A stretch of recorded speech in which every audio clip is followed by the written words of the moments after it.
bumelta si Davao City Representative Paulo Pulong Duterte kay Majority Leader Sandro Marcos matapos na batikusin ukol sa mga ghost projects.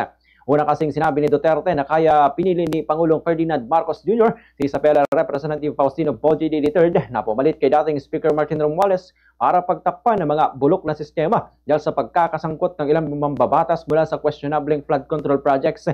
Itinanggi ito ng Batang Marcos at sinabing sa palagi ang pagliliban ni Duterte ay hindi ito nabibigyan ng sapat na impormasyon at inakusahan pa na abala ito sa paghahanap ng 51 billion pesos na halaga ng infrastructure project sa kanyang distrito. Giit ni Duterte na tila bulag ang mambabatas mula sa Ilocos dahil sa naipaliwanag na ng Department of Public Works and Highways sa DPWH Region 11 na ang 49.8 billion pesos na halaga ng proyekto. Nanindigan si Duterte na walang ghost project sa kanyang distrito. Sa huli ay hinikayat ni Duterte si Representative Marcos na dapat ay magpa-hair follicle drug test na sila ng amang si Pangulong Ferdinand Marcos Jr.